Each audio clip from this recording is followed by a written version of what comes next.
જય માતાજી મિત્રો બધાને। તો આજના વિડીયોની અંદર આપણે જાણીશું કે આ ખેડૂત પોર્ટલ ઉપર ને એમાંય તે બાગાયતી યોજનામાં એક શાકભાજી પાકોમાં પ્રાકૃતિક કૃષિને પ્રોત્સાહન આપવાની યોજના શરૂ થઈ। આમાં તમને આ યોજનાની અંદર તમને એકરે 20,000 રૂપિયા છે તે સહાય છે તે મળવાપાત્ર છે। તો તમે આમાં અરજી કરી શકો છો। પણ હા, જો તમે બાગાયતી ખેતી કરતા હોય તો અને શાકભાજી વાવતા હોય તો તમે આમાં અરજી કરી શકો છો અને તમને આમાં હેક્ટરે 20,000 રૂપિયા છે તે સહાય મળવાપાત્ર છે। તો ચાલો વિડીયોને શરૂ કરીને તેની સંપૂર્ણપણે આપણે માહિતી મળે કે તમારે કયા ડોક્યુમેન્ટની જરૂર પડશે અને ક્યાં તમારે અરજી કરવાની રહેશે અને આની અંદર કેટલા શાકભાજી છે તે બધાને આપણે નામ લઈશું, જેથી કરીને તમે જે પણ વાવતા હોય તમારા ખેતરની અંદર તમે કોઈ બી શાકભાજી વાવતા હોય તો તમને એમાં માહિતી મળે કે આની અંદર આપણે કરી શકીએ અરજી।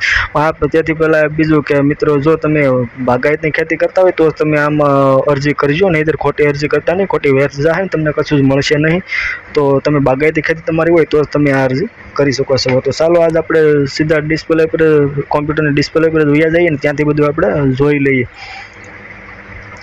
તો હું પહેલાં તો આ ખેડૂત પોર્ટલ ઉપર આવી ગયો છું ને અહીંથી આપણે જોઈએ તો આ બાગાયતી યોજનામાં સામે જ છે મિત્રો કે શાકભાજી પાકોમાં પ્રાકૃતિક કૃષિને પ્રોત્સાહન આપવાની યોજના। તો મિત્રો આમાં ડબલ છે કે અનુસૂચિત જનજાતિ માટે અને અનુસૂચિત જાતિ માટે તો આમાં બધા અરજી કરી શકે છે, કોઈ પણ અરજી આમાં કરી શકે છે। તમે બેમાં ડિફરન્સ એટલો છે કે બેમાં હેક્ટરે 20,000 રૂપિયા જ છે, પણ જો અનુસૂચિત જનજાતિ માટે કે 0.10 હેક્ટરથી મહત્તમ 2 હેક્ટર સુધીની વાવેતર છે અને અનુસૂચિત જાતિ માટે છે 0.20 હેક્ટરથી મહત્તમ 2 હેક્ટર સુધી વાવેતરમાં હોય તો જ આ યોજનાનો લાભ મળી શકે છે। તો મિત્રો અહીંયા લખેલું છે કે શાકભાજીની ખેતી પ્રાકૃતિક ખેતી પદ્ધતિથી કરતા હોય તેવા ખેડૂતોને બિયારણ માટે પ્રાકૃતિક ઇનપુટ, ખેતી ખર્ચ તથા શાકભાજીની પ્રાકૃતિક ખેતીને પ્રોત્સાહન મળે તે માટે મહત્તમ ₹20,000 હેક્ટર સહાય મળવાપાત્ર રહેશે। ત્યાર પછી ખાતા દીઠ અને લાભાર્થી દીઠ ઓછામાં ઓછા 0.20 હેક્ટરથી મહત્તમ 2 હેક્ટર સુધીના વાવેતર માટે આજીવન એક જ વાર આ સહાય મળવાપાત્ર રહેશે। ત્યારબાદ જિલ્લાની આત્મા કચેરી દ્વારા સમયાંતરે તૈયાર કરેલ પ્રાકૃતિક ખેતી કરતા ખેડૂતોની યાદી। તો કે આત્માના FIGમાં સમાવિષ્ટ ખેડૂતોને જ આ યોજનાના હેઠળ લાભ મળી શકશે મિત્રો। તો આની અંદર તમારે કેટલા શાકભાજી છે તો એ પણ આપણે અહીંયા જોઈ લઈએ કે તમે કઈ ખેતી કરો છો। તો અહીંથી આપણે ઘણા બધા છે, આપણે બધાય નામ લઈ લઈને જોઈ લઈએ છીએ। તો જો એક તો તમે અજમોની ખેતી કરતા હોય તો તેના માટે પણ છે। ત્યાર પછી જો તમે અંજીરની ખેતી કરતા હોય તો તેના માટે આ યોજના લાગુ પડે છે। ત્યાર પછી આદુ, આંબા, આંબલી, આંબળા, ઈસગુલાની ખેતી પણ કરતા હોય તો પણ એમાં તમને અરજી આમાં તમે કરી શકો છો। ત્યાર પછી ઓઇલ પામ, કંટોલા છે, કમલમ, ડ્રેગન ફ્રૂટ છે, કરમદા, કેળા, કુવાર પાઠુંની જો ખેતી કરતા હોય તો પણ તમારે આમાં અરજી કરી શકો છો। ત્યારબાદ જો કાકડીની તમે ખેતી કરતા હોય તો તમે પણ અરજી કરી શકો છો। કાજુ, કારેલા, કારેંગડા, કોઠા, કોથમરી, કોબીની જો ખેતી કરતા હોય તો પણ તમને આ યોજના મળવાપાત્ર છે। ત્યાર પછી ખરીફ ડુંગળી છે, ખાટી આંબલીની ખેતી કરતા હોય તો તેના માટે પણ આ યોજના છે। કોઈ ખારેકની કરતા હોય, કોઈ ગુંદા, ગલકા, ગલગોટા, આ બધાની જો તમે ખેતી કરતા હોય તેના માટે પણ આ યોજના ચાલુ છે। ગુલસંડી છે, ગુલાબની ખેતી કરતા હોય તેની પણ છે। ગુવારની ખેતી કરતા હોય તો એના માટે પણ છે। જો કોઈ ગાજરની ખેતી કરતા હોય તો તેના માટે છે। પછી કોઈ ઘીસોડાની ખેતી કરતા, ઘીસોડા વાવેલા હોય, ચીકુ હોય, સોળી હોય, જેકફ્રૂટ હોય, જાંબુની ખેતી કરતા હોય તો તેના માટે પણ છે। અને કોઈ જામફળની ખેતી કરતા હોય તો તેના માટે જીરું, ટમેટા, ડુંગળી, તરબૂચ આ બધી જો તમે કરતા હોય તો એના માટે છે। પછી તુરિયા છે, દૂધી છે, દ્રાક્ષ છે, દાડમ છે, ધાણા છે, નાળિયેરની ખેતી કરતા હોય તો તેમાં પણ તમને આ યોજનાનો લાભ મળી શકે છે। નિજેલા, સતીવા છે, પંચોલી છે, પપૈયા, પરવળ છે, પેશન ફ્રૂટ છે અને પાલકની જો તમે ખેતી કરતા હોય તો આ યોજના તમને લાભ મળી શકે। ફણસની ખેતી કરતા હોય તો પણ આ તમને આનો લાભ મળી શકે।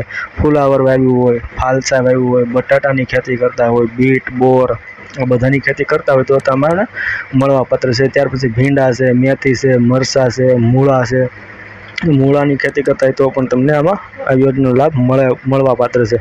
ત્યાર પછી મોસંબી, રતાળુ, રાઈ છે, પછી રાયણ છે, રીંગણની ખેતી કરતા હોય તો તેની પણ આ યોજનાનો તમે લાભ મળી શકે છે। લસણ છે, લીંબુ છે, વટાણા છે, વરિયાળીની ખેતી કરતા હોય તો પણ તમને આ લાભ મળી શકે છે। વાલોળ, પાપડી છે, શક્કર ટેટી જો વાવતા હોય તો તેની માટે પણ છે। શક્કરિયા વાવતા હોય તો તેની માટે પણ છે।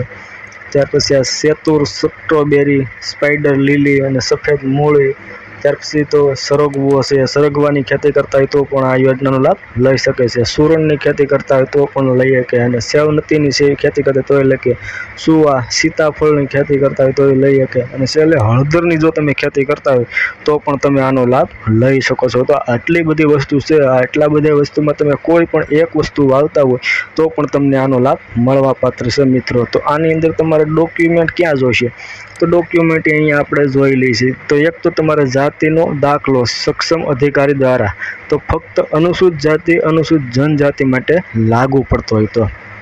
ત્યાર પછી તમારે સક્ષમ અધિકારીનું દિવ્યાંગ અંગેનું પ્રમાણપત્ર ફક્ત દિવ્યાંગીઓ માટે તો લાગુ પડતું હોય તો.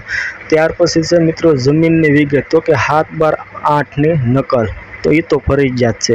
ત્યાર પછી આધાર કાર્ડની નકલ, તો એ પણ ફરજિયાત છે. ત્યાર પછી બેંક પાસબુકની નકલ અને રદ કરેલો છે તો તે પણ ફરજિયાત જ છે. ત્યાર પછી વન અધિકાર પત્ર ધરાવતા હોય તો તેની નકલ જો લાગુ પડતી હોય તો, નહીતર નહીં. અને ત્યાર પછી છે મિત્રો સંમતિ પત્રક, સંયુક્ત નામે જમીન ધરાવતા હોય તો એના માટે છે, સિંગલ હોય તો એના માટે કાંઈ છે નહીં. જો સંયુક્ત ખાતું હોય તો તમારે એ સંયુક્ત પત્ર જોઈશે. તો મિત્રો આ યોજના સરસ છે, આમાં તમે પણ લાભ લઈ શકો છો. પણ હા, જો તમે બાગાયતી ખેતી હોય તો મારું કહેવું એવું છે કે તમે બાગાયતની ખેતી કરતા હોય તો જ તમે અરજી કરજો, નકર તમારી અરજી ખોટી વ્યર્થ જાય છે, એવું ન કરતા.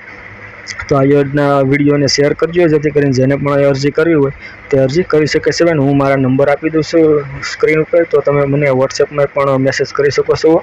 થેન્ક યુ અને ધન્યવાદ.